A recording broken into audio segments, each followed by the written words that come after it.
नमस्कार। इस वीडियो से मैं एक नई सीरीज़ की शुरुआत करने जा रहा हूँ जिसका नाम है ओसीडी रियल लाइफ स्टोरीज़। इस सीरीज़ में मैं आपसे कुछ ओसीडी पेशेंट्स की जो रियल लाइफ स्टोरीज़ हैं जिसमें कि उन्होंने ओसीडी से सफ़र किया है और जो उन्होंने एक्सपीरियंसेस कुछ शेयर किए हैं वो मैं आपसे यहाँ शेयर करूँगा, वो मैं आपको यहाँ बताऊँगा। ये रियल लाइफ एक्सपीरियंसेस हैं जो कि पेशेंट्स के हुए हैं जिसमें कि उन्होंने ओसीडी के सिम्टम्स को एक्सपीरियंस किया है, ट्रीटमेंट भी लिया है और कई तरह से इस बीमारी से जूझे हैं और कैसे उन्होंने अपनी इस बीमारी से डील किया है उसके बारे में यहाँ आपको जानने को मिलेगा। इन वीडियोस को बनाने का जो मेन मकसद है वो यही है कि आप जान पाएँ कि किस तरह से लोग ओसीडी से सफ़र करते हैं, क्या उनके रियल लाइफ एक्सपीरियंसेस होते हैं, किस तरह से वे भी आप ही की तरह ओसीडी से जूझते हैं, ओसीडी से स्ट्रगल करते हैं, लाइफ उनकी कितनी ख़राब हो जाती है, ताकि आप भी ये जान पाएँ कि आप अकेले नहीं हैं और भी लोग इसी तरह से सफ़र करते हैं। इन वीडियोस के माध्यम से आप जान पाएंगे कि कैसे आपके जो लक्षण हैं, जो आप एक्सपीरियंस करते हैं, जो आप महसूस करते हैं, वे सिर्फ आप अकेले नहीं हैं जो इन्हें एक्सपीरियंस करते हैं, आपकी तरह और भी लोग हैं जो इन्हीं तरह के सिम्टम्स से किसी ना किसी तरह से जूझे हुए हैं। वो लोग किस तरह से अपने ओसीडी सिम्टम्स को डील कर पाए, उनको क्योर कर पाए, ओवरकम कर पाए, इस बारे में आपको जानने को मिलेगा और आपको एक दिशा, एक डायरेक्शन मिलेगी कि कैसे आप भी अपने ट्रीटमेंट के लिए अप्रोच कर सकते हैं और आप भी किस तरह से अपने सिम्टम्स के प्रति जो आपका रवैया है, सोच है, उसको बदल सकते हैं। तो पहला तो ये कि आपको अपने जैसे लोगों के बारे में जानने को मिलेगा, आपको उनके एक्सपीरियंसेस के बारे में जानने को मिलेगा, वे कैसे जूझे हैं इन सिम्टम्स से ये आपको समझने को मिलेगा, साथ ही साथ उन्होंने अपने को कैसे मैनेज किया है ये भी आपको जानने को मिलेगा। तो ये सारे जो मकसद हैं, मोटिव हैं इन वीडियोस को बनाने के, मैं उम्मीद करता हूँ कि ये पूरे हों, आपको मदद मिले, आप जान पाएँ, आप जागरूक बने और साथ ही साथ आपकी हेल्प हो पाए इस ओसीडी की रिकवरी की जर्नी पे, ताकि आपको ये महसूस हो, आपको ये पता चले कि आप अकेले नहीं हैं और भी लोग हैं जो इसी बीमारी से जूझ रहे हैं और वे भी किसी ना किसी तरह से ओवरकम कर लेते हैं या मैनेज करना सीख लेते हैं, ताकि आपको भी हौसला मिले, मोटिवेशन मिले, कॉन्फिडेंस मिले कि आप कैसे अपने ट्रीटमेंट के लिए आगे बढ़ सकते हैं और यह भी कि आप जो एक्सपीरियंस करते हैं वह सही है, वैलिड है और किस तरह से आप अपने ट्रीटमेंट को बेटर कर सकते हैं यह भी आपको जानने को मिलेगा। यहाँ किसी भी पेशेंट की पर्सनल डिटेल्स डिस्क्लोज नहीं की जाएंगी, उनके बारे में कोई भी ऐसी आइडेंटिटी इंफॉर्मेशन नहीं दी जाएगी, कोई भी नाम या कुछ भी अगर लिया जाता है तो वो सब बनाया हुआ होगा, मतलब वो फिक्शनल होगा। जैसे कहते हैं कि सभी पात्र घटनाएं यहाँ काल्पनिक होंगी, इनका वास्तविकता से कोई लेना देना नहीं है, किसी भी तरह के का अगर कोई संबंध वास्तविक किसी व्यक्ति से मिलता है तो यह केवल एक कोइंसिडेंस है, ऐसा ही मान के चलेंगे। तो आइए अब इस वीडियो को, इस सीरीज को शुरू करते हैं इस बार की पहली ऐसी स्टोरी से जो कुछ इस प्रकार है। ओसीडी की मेरी यात्रा मुझे डायग्नोसिस मिलने से भी बहुत पहले शुरू हो चुकी थी। मुझे प्रॉपर डायग्नोसिस बहुत लेट मिला। मेरे जो शुरुआती जो युवावस्था के, टीनेज के जो साल थे, उसमें मुझे करीब करीब सभी जो सब टाइप होते हैं ओसीडी के, उनके लक्षण हो चुके थे। किसी ना किसी तरह की एक साइकिल सी चल चुकी थी, एक आता था फिर चला जाता था, फिर कोई दूसरा सिम्टम आ जाता था, फिर एक नए टाइप का ओसीडी आ जाता था। तो इस तरीके से मुझे ओसीडी के कई सारे टाइप्स, कई सारे सिम्टम्स आते जाते रहते थे। सबसे जो प्रमुख था, सबसे ज़्यादा जिससे मैं सफ़र किया वो था सोमैटिक ओसीडी। मेरे मन में सब आ चुका था कि मुझे कैंसर है, मेनिंजाइटिस है, रेबीज़ हो चुका है, HIV इन्फेक्शन हो चुका है, स्टमक अल्सर्स हैं, न जाने क्या क्या ऐसी बहुत सी बीमारियों से मैं खुद को मान चुका था कि मैं पीड़ित हूँ। अभी जो मेरी ओसीडी थॉट्स हैं जो कि बीमारी के इर्द गिर्द घूमती हैं, वे स्किज़ोफ्रीनिया के डेवलप हो जाने के बारे में हैं। मैं इस बारे में कई महीनों से चिंता किए जा रहा हूँ। ऐसा लगता है, मैंने जैसा कि जाना है, कि ये बहुत कॉमन थीम है जिससे कि लोग पीड़ित होते हैं, पर मैंने रेयरली ही इस बारे में किसी से बात की है या किसी को बात करते हुए सुना है। मैंने करीब करीब इंटरनेट पर हर तरह का जो सिम्टम है, एग्जाम्पल्स हैं, बीमारियों के टाइप्स हैं वो सब पढ़ डाले हैं, जैसे कि स्किज़ोफ्रेनिया के paranoid symptoms, hallucinations, delusional thinking, negative symptoms. इस हद तक मैं स्किज़ोफ्रेनिया के बारे में सोच चुका हूँ कि एक दिन भी ऐसा नहीं जाता जब मैं इसके बारे में ना सोच रहा हूँ, जब मेरे दिमाग में ये विचार ना पनप रहा हो कि मुझे कौन सा सिम्पटम होगा स्किज़ोफ्रेनिया का। अब मैं थोड़ा रिवाइंड करता हूँ और 4 साल पीछे आपको लेके जाता हूँ, जब मैंने इस बात की चिंता करनी शुरू की थी कि मैंने ड्राइव करते वक्त किसी राह चलते व्यक्ति को हिट कर दिया है, उसको गाड़ी से उड़ा दिया है, जिस वजह से मैं बार बार एक ही सड़क के चक्कर काटता रहा, गोल गोल घूमता रहा, हर 5 मिनट में उधर से गुजरता रहा और करीब करीब आधे से पौने घंटे तक मैंने 6-7 चक्कर लगा डाले। अगर मेरी बीवी या मेरे दोस्त मेरी गाड़ी में होते तो मैं उनसे बार बार पूछता, उनसे रीअश्योरेंस लेता कि क्या तुमने देखा मैंने उस व्यक्ति को उड़ा तो नहीं दिया, क्या कहीं मेरे गाड़ी से टक्कर तो नहीं लगी थी, क्या तुमने आसपास देखा था लोग तो इकट्ठे नहीं हो गए थे। और इसी तरह से मैं गाड़ी में सारा टाइम उनसे बस पूछता ही रहता। ये वो टाइम था जब मुझे ओसीडी का डायग्नोसिस नहीं मिला था। मुझे बस ऐसा लगता था कि मैं बहुत सावधानियां बरतता हूँ, बहुत कॉशियस हूँ, और ये सोचता था कि मैं थोड़ी ज़्यादा चिंता करता हूँ आम लोगों के मुकाबले, क्योंकि मेरे आसपास के लोग, दोस्त और मेरी बीवी इतना नहीं सोचते। यहीं से मेरी जो कहानी है वो और ज़्यादा वर्स होनी शुरू हो गई। 9 महीने पहले मैं अपने हनीमून के लिए स्विट्ज़रलैंड जाने का प्लान कर रहा था, पर काम के लिए मुझे बहुत सारी डेडलाइंस जो थी वो मीट करनी थी। काम मेरा बहुत सारा पेंडिंग पड़ा था, जिस वजह से मुझे बहुत ज़्यादा तनाव, स्ट्रेस वगैरह, टेंशन वगैरह हो रही थी। मैं अपने डेस्क पर बैठा हुआ था, तभी मुझे अपने आसपास का माहौल, सराउंडिंग्स जो थे अचानक से बड़े अजीब से लगने लगे और मुझे ऐसा लगने लगा जैसे सब खत्म होने वाला है। अचानक से सब थम सा गया है, रुक सा गया है।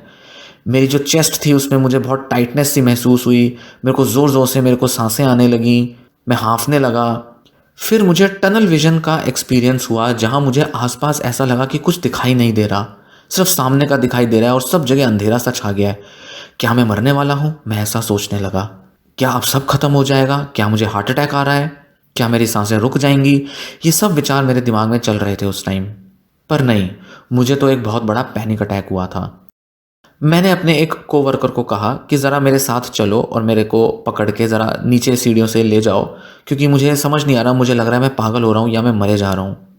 वो जो पैनिक अटैक था वो धीरे धीरे धीरे चला गया और स्थिति जो थी, हालात जो थे वो नॉर्मल हो गए। मैं सहारे से नीचे उतर आया और सब मुझे ठीक ठाक फिर लगने लगा। फिर बहुत सारे धक्कम धुक्की के बाद, इतना भागा दौड़ी के बाद मैं स्विट्ज़रलैंड गया, ट्रैवल किया, फिर वहाँ से इटली भी गए। 3 हफ्ते 4 हफ्ते मैंने वहाँ पे स्पेंड किए अपनी वाइफ के साथ, और जैसे तैसे मैंने अपना टाइम जो है वहाँ पर एंजॉय कर लिया इस इंसिडेंट के बाद। और सब बढ़िया बढ़िया हमने वहाँ पे जगहें घूमी, बढ़िया वहाँ पे खूब मज़े किए, सब चीज़ें बिल्कुल ठीक ठाक लग रही थी। फिर जब मैं हनीमून से वापस आया, मैंने अपना ऑफिस वर्क फिर से शुरू किया। अब यहाँ से फिर प्रॉब्लम होनी शुरू हो गई। पहले ही दिन ऑफिस में 20 मिनट के बाद मुझे एक और मेजर पैनिक अटैक हुआ। इस बार मैं समझ चुका था कि कुछ तो गड़बड़ है, अब मुझे डॉक्टर के पास जाना चाहिए। तो इस मामले में मेरा जो पहला अटेम्प्ट था उसमें मैं एक जनरल फिजिशियन के पास गया। उन्होंने मुझे बहुत ही जो स्टैंडर्ड जो एंग्जाइटी डिप्रेशन वाली जो मेडिसिन होती हैं वो दे दी। वो समझ गए कि मुझे पैनिक अटैक हुआ है, एंग्जाइटी का एक अटैक हुआ है, और उन्होंने मुझे ऐसा कह के दवा दे दी। ये सुनते ही मुझे एक और रिएक्शन हुआ और फिर से मेरी एंग्जाइटी जो थी वो 100 गुना बढ़ गई। और जितना मैं उस एंग्जाइटी को कंट्रोल करने की कोशिश करता, उतनी ज़्यादा वो एंग्जाइटी मेरी बढ़ती जा रही थी। मेरी हार्ट बीट एकदम तेज़ हो गई, मुझे लगा बस मेरा दिल फट जाएगा। डॉक्टर के साथ इस मीटिंग के कुछ दिन बाद और भी मेरे हालात बुरे हो गए, क्योंकि इस बार मेरे मन में पीडोफीलिया वाली ओसीडी थॉट्स आनी शुरू हो गई। मुझे लगा मैं तो पागल हो जाऊंगा, ये क्या हो रहा है, ये कैसे हो सकता है, मेरे दिमाग में ये विचार कैसे आ सकते हैं, क्या मैं ऐसा व्यक्ति हूँ, ये विचार मेरे दिमाग में कहाँ से आ गए, मैं क्रिमिनल हूँ, मैं अंदर से इतना वहशी किस्म का इंसान हूँ। न जाने मैं क्या क्या सोचने लगा। मैं उस टाइम समझ ही नहीं पाया कि ये सब मेरे साथ क्या हो रहा है, ये विचार मेरे दिमाग में क्यों आ रहे हैं, ये आ कहाँ से गए ये विचार मेरे मन में, कैसे अचानक से मुझे जो है बच्चों के साथ कुछ गलत करने की भावना दिमाग में आने लगी। मैंने बच्चों को देखना बंद कर दिया, टीवी शोज देखने बंद कर दिए ताकि वहां बच्चे दिखाई ना दें। आसपास के इलाके में बच्चे जहां पर दिखते थे मैं वहां से अपनी नज़र फेर लेता था। पब्लिक प्लेसेस पर मैं ऐसी जगह जाता ही नहीं था जहां मुझे लगता था कि वहां बच्चे हो सकते हैं। रिश्तेदार जहां होते थे, जहां पर शादी ब्याह कोई भी ऐसा इंसिडेंट होता था, कोई भी ऐसा इवेंट होता था, मैं वहां भी जाना अवॉइड करने लगा क्योंकि वहां बच्चे होंगे। बड़ी हिम्मत करके कुछ टाइम बाद मैंने अपनी बीवी को बता दिया, क्योंकि मैं इस बात को अपने अंदर नहीं रख पाया। बहुत भयानक विचार था ये मेरे अंदर, और मैंने इसको बताने में बहुत हिम्मत दिखाई। मैं बहुत डर रहा था कि शायद मेरी बीवी मुझे छोड़ देगी ये सब जानने के बाद। मैं पूरी तरह से श्योर होना चाहता था कि कहीं मैं पीडोफाइल तो नहीं हूँ, कहीं इन विचारों का मतलब यह तो नहीं कि सच में मेरे अंदर कोई ऐसी भावनाएं हैं, क्या मैं ऐसा कर दूंगा या शायद मैंने कभी ऐसा किया होगा। शुरू में तो मेरी बीवी ये सब नहीं समझ पाई कि ये क्या हो रहा है, और बहुत चिंता करने लगी मेरे बारे में।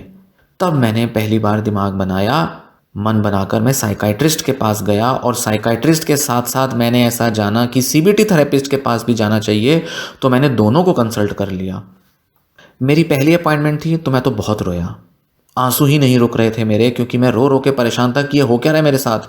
मैं बोल ही नहीं पा रहा था, समझा ही नहीं पा रहा था, क्योंकि मुझे इतनी शर्म महसूस हो रही थी कि ये मेरे अंदर कैसे विचार आ रहे हैं, कैसे बताऊंगा डॉक्टर को, डॉक्टर क्या सोचेंगे कि इतने घटिया विचार आ रहे हैं मेरे मन में। ये सब जो समस्या थी, ये जो मेरे अंदर विचार थे, ये उस टाइम बड़े एक्यूट स्टेज पे थे। अचानक से बहुत ज़्यादा विचार बढ़ चुके थे मेरे अंदर।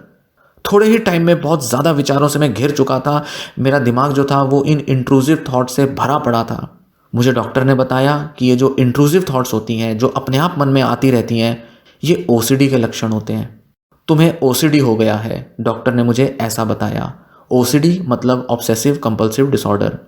तो उन्होंने बताया, मुझे समझाया कि कैसे ये इंट्रूसिव थॉट्स, मतलब ऐसे विचार जो हम नहीं चाहते हमारे दिमाग में आए पर बार बार बार बार आते रहते हैं, ना चाहने के बाद भी आते रहते हैं, वो कैसे मेरे मन में जो आ रहे हैं वो ओसीडी के लक्षण हैं। साथ ही साथ डॉक्टर ने मुझे ओसीडी के अलावा एंजाइटी डिसऑर्डर का भी, पैनिक डिसऑर्डर का भी डायग्नोसिस दिया। ये मुझे समझ नहीं आया कि ये क्या है। मुझे तो लगता था कि ओसीडी तो बस यही है कि आप साफ सफाई कर रहे हो, अपने को क्लीन रख रहे हो, हाथ धो रहे हो, अपने को बिल्कुल साफ सुथरा एकदम क्लीन टाइडी रखना चाहते हो। मुझे तो लगता था ओसीडी ऐसा होता है। ये कैसा ओसीडी है? मुझे उन्होंने एक किताब दी ओसीडी वर्कबुक।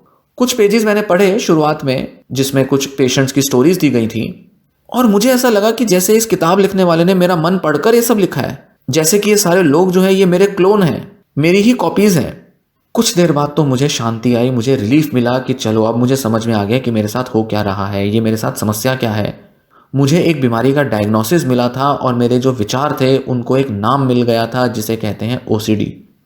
जैसे जैसे थोड़ा समय बीतता गया, मेरे ये जो पीडोफाइल ओसीडी वाले थॉट्स थे, ये हार्म ओसीडी में कन्वर्ट हो गए।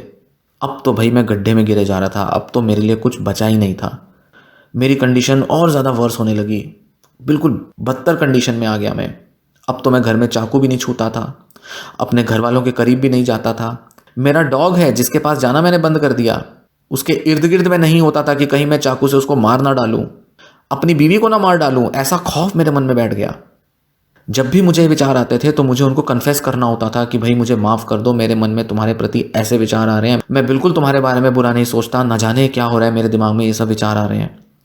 तब मैंने अपने साइकाइट्रिस्ट को ये सब बताया, और उन्होंने दवाइयाँ मेरी बदल दी। इसके बाद एक के बाद एक मुझे बैड रिएक्शंस आने लगे, मेरे जो विचार थे वो बदलने लगे, एक थीम फिर दूसरी थीम, ओसीडी दिन ब दिन वर्स होता गया। ये जो विचार थे ये इतने गंदे होते गए कि बस मैं इन्हें कंट्रोल ही नहीं कर पाता था, और ये हर तरह के विचार मेरे दिमाग में आने लगे। फिर ये जो हार्म ओसीडी वाली जो थॉट्स थी, ये धीरे धीरे धीरे फेड होने लगी, ख़त्म होने लगी, और अब एग्जिस्टेंशियल ओसीडी का मैं शिकार होने लगा। अरे भाई, ये कैसा ओसीडी आ गया अब? बहुत ही भयानक किस्म की थॉट्स आती थी मुझे। क्या मैं एग्जिस्ट करता हूँ? क्या मैं इस संसार में मौजूद हूँ? क्या मेरे आसपास की दुनिया रियल है? क्या लोग वास्तविक तौर पे वैसे हैं जैसे वो दिखाई देते हैं? ये जीने का मतलब क्या है, मकसद क्या है? ये सारी दुनिया क्यों एग्जिस्ट करती है? क्यों इस दुनिया में इतने लोग हैं? ये जो रोज़मर्रा के जीवन जिए जा रहे हैं, क्या पॉइंट है इन सब चीज़ों का? अब इस स्थिति में मेरा जो डिप्रेशन था वो बढ़ गया।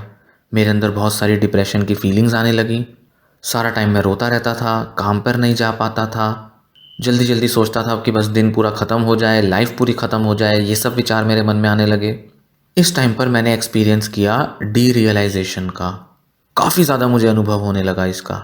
सारी दुनिया जब अनरियल लगने लगती है, आसपास की दुनिया बिल्कुल वास्तविक नहीं लगती, अचानक से लगता है कि मैं किस अनरियल सी दुनिया में आ गया हूँ, क्या चल रहा है ये चारों तरफ दुनिया में। तो ऐसा डी रियलाइजेशन वाले एक्सपीरियंसेस मुझे होने लगे। बहुत भयानक थे ये भाई। फिर मैंने ऑनलाइन सर्च करना शुरू किया, फेसबुक पे और कुछ दूसरी कम्युनिटीज़ में मैं ऑनलाइन जो सपोर्ट ग्रुप्स थे उनका मेंबर बनने लगा, लोगों से बात करने लगा, लोगों की पोस्ट पढ़ने लगा, ये देखने लगा कि क्या और किसी ने भी मेरा जैसा ये सब एक्सपीरियंस किया है, क्या औरों को भी ये सब थॉट्स और ये सब फीलिंग्स आती हैं। बिल्कुल वैसा जैसे रीएश्योरेंस सीकिंग में होता था, लोगों से बार बार पूछ रहा हूँ, एक ही सवाल को बार बार अलग अलग तरह से मैं पोस्ट कर रहा हूँ, हर जगह वही सवाल पूछे जा रहा हूँ, कोरा भी यूज़ किया, फेसबुक भी यूज़ किया, सब कुछ मैंने यूज़ किया कि भाई कोई तो आए जो मुझे बताए कि उसको कैसा एक्सपीरियंस हुआ है, ताकि मैं उनसे पूछूं क्या तुम्हें भी ऐसा ही महसूस होता था, और क्या भाई ये सब एक्सपीरियंस करना नॉर्मल है, ये क्या सभी के साथ होता है। ज़्यादातर लोग जिनको ओसीडी है, डिप्रेशन, एंग्जाइटी है, उनके साथ भी ऐसा होता है, सब जानना चाहता था मैं। बड़ा भयानक एक्सपीरियंस था, बड़ा ही भयानक था। रीअश्योरेंस मुझे मिली, लोगों ने मुझे बताया हाँ उनके साथ भी ऐसा होता है, पर इससे तो और भी ज़्यादा मैटर वर्स होने लगे, क्योंकि ये जो विचार थे ये और भी ज़्यादा बढ़ने लगे इसके बाद। एक रात को मैं कुछ मैसेज बोर्ड्स पर स्क्रॉल कर रहा था, मैसेजेस पढ़ रहा था, तो एक मुझे ऐसी एक पोस्ट मिली जिसमें किसी ने पूछा था कि क्या ऐसा भी ओसीडी होता है जिसमें लगता है कि उन्हें स्किज़ोफ्रीनिया हो गया है, या स्किज़ोफ्रीनिया टाइप का कोई ओसीडी होता है। उस समय मुझे नहीं पता था कि ये स्किज़ोफ्रीनिया क्या होता है, और अच्छा ही होता कि अगर मैंने वो पोस्ट ना पढ़ी होती, मुझे ना पता चलता, क्योंकि इसके बाद मैंने स्किज़ोफ्रीनिया पर रिसर्च करना शुरू कर दिया और मैं पैनिक करने लगा। अरे अगर मुझे स्किज़ोफ्रीनिया हो गया तो क्या पता मैं पागल हो जाऊं, बिल्कुल अपना नुकसान पहुंचाने लगूं, मुझे भी ये सारी हेलुसिनेशन, डिल्यूजन सब होने लगे तो, मैं आसपास के लोगों का नुकसान पहुंचाने लगूं तो, मैं भी ऐसे वायलेंट हो गया तो, अरे बाप रे क्या हो गया, ये क्या करूं मैं अब। बस बड़ा डर गया था मैं। फिर मैंने ऑनलाइन टेस्ट लेने शुरू किए कि भाई देख पाऊँ कि मुझे स्किज़ोफ्रीनिया तो नहीं, डिल्यूजन के, हेलुसिनेशन के, न जाने क्या क्या मैं रिसर्च करने लगा, अलग अलग तरीके के असेसमेंट टूल्स ढूंढने लगा। दिन में एक एक, दो दो, पाँच पाँच, दस दस करके मैं धीरे धीरे धीरे बढ़ता हुआ कई सारे टेस्ट करने लगा एक दिन में। और ये भी काफ़ी नहीं था, मैं अपनी वाइफ से तक इस बारे में फिर से रीअश्योरेंस लेने लगा कि तुम्हें क्या कोई आवाज़ें आ रही हैं, क्या तुम्हें लग रहा है ये जो आसपास जो छोटी छोटी जो आवाज़ें हैं, क्या ये तुम्हें भी सुनाई दे रही हैं। अरे मुझे ये सुनाई दी हैं, क्या तुम भी ये सब सुन पा रही हो, क्या तुम भी ये सब देख पाती हो जो मैं देख पा रहा हूँ, क्या वो सब चीज़ें रियल हैं जो मुझे दिख रही हैं, तो क्या तुम्हें भी दिख रही हैं वो सब। ऐसे ऐसे सवाल मैं पूछने लगा अपनी बीवी से। मेरे को एंग्जाइटी होने लगी कि भाई मेरी आंखों में ये क्या चल रहा है, मेरे आंखों में जो फ्लोटर्स होते हैं ये सब क्या नई नई चीज़ें दिख रही हैं मेरे को। मैं सोचने लगा कि मैं हेलुसिनेट कर रहा हूँ। मैं आंखें बंद करता, जोर से खोलता, आंखों के आगे फ्लोटर्स आते और मैं डर जाता कि अरे हेलुसिनेशन हो रही है मुझे। मैं इस तरह के सिम्टम को अपने डॉक्टर के पास ले गया और उनको बताया, तो उन्होंने मुझे समझाया कि मैंने अभी तक इतने समय से एक भी स्किज़ोफ्रीनिया का सिम्टम शो नहीं किया है, कोई ऐसा स्किज़ोफ्रीनिया का सिम्टम मुझे डेवलप नहीं हुआ है। मुझे लगा शायद डॉक्टर से बात करके आराम मिल जाता, आसानी हो जाती समझने में, पर इससे तो समस्या और बिगड़ने लगी। मुझे पता ही नहीं चला मैं करूं क्या। भाई इंटरनेट पर कुछ लिखा है, मैं कुछ और एक्सपीरियंस कर रहा हूं, डॉक्टर कुछ और बोल रहे हैं, कहीं डॉक्टर झूठ तो नहीं बोल रहे, क्या उन्होंने मुझे बहकाने की कोशिश तो नहीं की। मैं बहुत खोया खोया महसूस करने लगा। क्या मैं दोबारा कभी ठीक ठाक महसूस कर भी पाऊंगा, क्या ये सब समस्याएं जा भी पाएंगी। कहाँ एक समय मुझे फिजिकल डिसीजेस का डर होता था और अब कहाँ मुझे स्किज़ोफ्रीनिया का डर हो गया कि भाई मुझे स्किज़ोफ्रीनिया तो नहीं हो गया। फिर मैं जब थेरेपी लेने लगा तो थेरेपी में मुझे लगता था कि बस मैं रीअश्योरेंस लेने के लिए जा रहा हूँ। हर बार मैं अपने थेरेपिस्ट से बस यही पूछता था कि भाई आपको क्या सच में पता है कि मुझे स्किज़ोफ्रीनिया है या नहीं, क्या आप सच में बता सकते हो मुझे कि क्या मेरे जो सिम्टम्स हैं वो स्किज़ोफ्रीनिया वाले नहीं हैं। मैं थेरेपिस्ट से ही इसी बारे में बस पूछता रहता था, रीअश्योरेंस लेता रहता था, और मैं ओसीडी की थेरेपी में तो ज़्यादा प्रोग्रेस ही नहीं कर पाया। शुरू शुरू में तो कहीं नहीं जा पा रहा था मैं, सब इधर उधर घूमे जा रहा था, गोल गोल घूमे जा रहा था, कहीं पहुंच नहीं पा रहा था, कोई इलाज नहीं हो रहा था मेरा। मुझे पता था मुझे ये सब जानकारी नहीं लेनी चाहिए, रीअश्योरेंस नहीं लेनी चाहिए, पर मैं कुछ कर नहीं पाया, मैं रोक नहीं पाया खुद को। फिर मुझे किसी ने बताया कि भाई एक इंटेंसिव ईआरपी प्रोग्राम है जिसमें इंटेंस थेरेपी दी जाती है और वो काम कर सकती है। पहले मैं ईआरपी के बारे में थोड़ा पढ़ चुका था, समझ चुका था और थोड़ा बहुत ट्राई भी किया था, बट वो काम नहीं करी। फिर मैंने इंटेंसिव ईआरपी के बारे में खुद को एजुकेट किया, काफ़ी चीज़ें जानी इस बारे में, और फिर मैं ऐसे लोगों से मिला जिनके आज भी मैं कांटेक्ट में हूँ, उनसे आज भी मैं कभी कभी मिल लेता हूँ, और उन्होंने मुझे समझाया कि कैसे थेरेपी वर्क करती है और कैसे उनके साथ थेरेपी वर्क करी, उनको बेनिफिट मिला। और उनसे मिलने के बाद, उनसे सब चीज़ें जानने के बाद मुझे भी हौसला आया, मैं भी थेरेपी में आगे प्रोग्रेस कर पाया और मैं भी अपने ओसीडी को काफ़ी हद तक ओवरकम कर पाया। उन लोगों की लाइफ को देखकर, उनकी स्टोरीज सुनकर मुझे समझ में आया कि मेरे से भी ज़्यादा वर्स कंडीशन फेस करने वाले लोग हैं इस दुनिया में, कुछ ऐसे लोग मिले जिनको मेरे ही जैसे कुछ ना कुछ फियर्स होते थे। मैं जान पाया उस ग्रुप में जहाँ पर इंटेंस थेरेपी दी जाती थी कि कैसे लोगों के ऊपर इस इंटेंसिव थेरेपी का असर आया है, कैसे वो इससे ओवरकम कर पाए हैं। अब मेरा मूड जो था वो बेटर होने लगा और मैं ज़्यादा क्लियरली सोचने लगा। फिर मैंने अपने सीबीटी थेरेपिस्ट को कहा कि मैं कुछ टाइम के लिए ब्रेक लेना चाहता हूँ रेगुलर थेरेपी से और मैं इंटेंसिव ईआरपी को अप्रोच करना चाहता हूँ, उसे लेना चाहता हूँ। इंटेंसिव ईआरपी में मुझे कहा कि तुम सारा वक्त बस यही सोचो कि तुम स्किज़ोफ्रेनिक हो चुके हो, तुम्हारे अंदर सारे सिम्टम्स हैं स्किज़ोफ्रेनिया के। ऐसा कह कहकर उन्होंने मुझे सिखाया कि मुझे सारा वक्त बस यही सोचना है। मैं नहीं जानता कि मैं अपने को पूरी तरह से एग्जॉस्ट कर चुका हूँ कि मैं एक स्किज़ोफ्रेनिक पेशेंट बन गया हूँ या बन जाऊँगा या मुझे सारे सिम्टम्स हैं। पर एक चीज़ तो श्योर है कि मुझे काफ़ी हद तक अब रिलीफ रहता है। मेरे दिमाग में सारा वक्त 24 घंटे ये विचार नहीं दौड़ते रहते।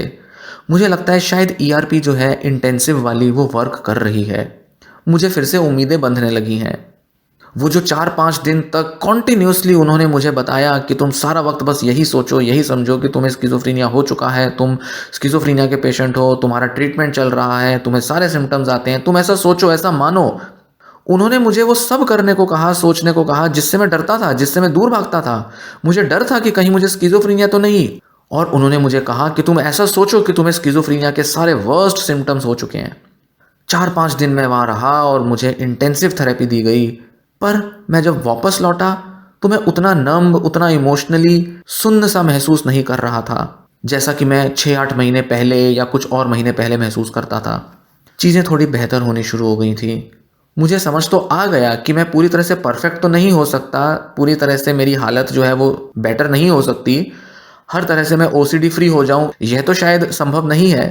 और मैं ये भी समझ गया कि जो मेरा ओसीडी मुझे कहता है, जिन चीज़ों में मेरे ओसीडी ने मुझे बिलीव करने की आदत डाल दी है कि कुछ बुरा हो जाएगा, कुछ बुरा हो रहा है मेरे साथ, ये सब मेरे मन में था, ये सब मुझे बस ओसीडी ही बता रहा था। पर सच में मैं फिजिकल रियलिटी को, बाहरी दुनिया को उतना कंट्रोल नहीं कर सकता। ये सारी चीज़ें जो मुझे डराती थी ये सच में नहीं हो सकती। अनसर्टेनिटी जो होती है वो बहुत मुश्किल होता है उसे एक्सेप्ट करना। आज भी मैं थोड़ा थोड़ा स्ट्रगल करता हूँ इससे, थोड़ा बहुत परेशान हो जाता हूँ, एंग्जाइटी आ जाती है। आज भी लगता है कि कुछ ये ना हो जाए, कुछ वो ना हो जाए, कहीं ये बीमारी ना पकड़ ले, कहीं वो बीमारी ना पकड़ ले। बट ये सब बहुत कम और बहुत कभी कभी होता है। मैं उस एंग्जाइटी को आने देता हूँ, मैं अपने को ऐसा सोचने पर अलाउ कर देता हूँ और मैं देखता हूँ कि मैं इस तरह के थॉट्स से ज़्यादा अच्छे से कोप कर पाता हूँ, इनका सामना कर पाता हूँ।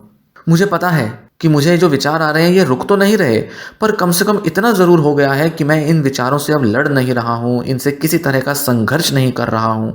पहले मैं इनको भगाना चाहता था, इनसे दूर भागना चाहता था, अब वो सब संघर्ष मेरा ख़त्म हो चुका है। इसी चीज़ का मुझे सबसे ज़्यादा रिलीफ है। यही मुझे बहुत सुकून देता है कि कम से कम अब ये विचार तो आ रहे हैं बट मैं इनकी एंग्जाइटी, इनकी टेंशन को अलाउ कर सकता हूँ और ये मेरे मन में आकर चले जाते हैं और मैं खुद को बिना परेशान किए मैं आराम से रह सकता हूँ। मुझे उम्मीद है कि मेरी ये जो स्टोरी है ये बहुत सारे ऐसे लोगों को हेल्प करेगी जिनको ओसीडी है, जो ओसीडी से स्ट्रगल कर रहे हैं, डील कर रहे हैं। मैं बहुत होपलेस रहा हूँ कई बार अपनी इस पूरी जर्नी में, पर फिर भी मुझे ऐसी उम्मीद है। मैंने अच्छी थेरेपी से ऐसी उम्मीद बांधी और आगे के लिए भी मुझे ये उम्मीद है कि चीज़ें जो है वो बेहतर होती ही जाएंगी। इसलिए जो भी मेरी इस स्टोरी को सुन रहा है वो भी उम्मीद रखे और थोड़ी पेशेंस के साथ अपने ट्रीटमेंट को, अपने ओसीडी के मैनेजमेंट को अप्रोच करे। उनकी भी कंडीशन बेटर होगी, उनको भी पूरी उम्मीद रखना ज़रूरी है। मेरा यही मैसेज होगा कि ओसीडी से संघर्ष ना करें। ओसीडी इतना भयानक नहीं है जितना कि आप सोचते हैं और सही टेक्निक को अप्लाई करके आप इसके कई सारे सिम्टम्स, कई सारे अपने डर, एंग्जाइटीज़ को दूर कर सकते हैं, इसे मैनेजेबल बना सकते हैं। भले ही आपका ओसीडी पूरी तरह से ना ख़त्म हो पर यह बहुत अच्छे से मैनेजेबल हो सकता है। और जैसे कि मैं अब अपनी रेगुलर लाइफ में बहुत अच्छे से फंक्शन करता हूँ, फैमिली भी अच्छी चल रही है, ऑफिस भी अच्छा चल रहा है, सब तरफ से मैं ग्रो कर रहा हूँ, तो ओसीडी के ये विचार मुझे आते हैं, परेशान करते हैं, पर मैं बहुत ज़्यादा इनसे डिस्ट्रेस में नहीं आता और पहले की तरह इतना वर्स जो मेरी हालत हो चुकी थी वो अब नहीं होती।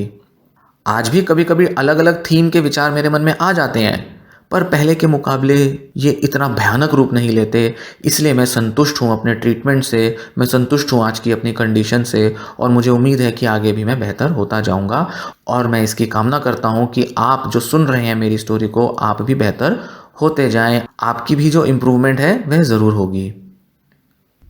यहाँ पहली ओसीडी स्टोरी का अंत होता है। उम्मीद है आपको इस स्टोरी से काफ़ी कुछ जानने को मिला होगा। इस स्टोरी से आपको काफ़ी उम्मीद बंधेगी, आप इस स्टोरी से शायद रिलेट कर पाएंगे और यह स्टोरी जो है ये आपको आगे अपनी लाइफ में प्रोग्रेस करने में डायरेक्शन देगी, दिशा देगी। इसी तरह की और स्टोरीज सुनने के लिए चैनल को सब्सक्राइब करें। इस तरह की और भी बड़ी सारी ओसीडी को लेकर जो रियल लाइफ स्टोरीज हैं मैं आगे यहाँ अपलोड करता रहूँगा।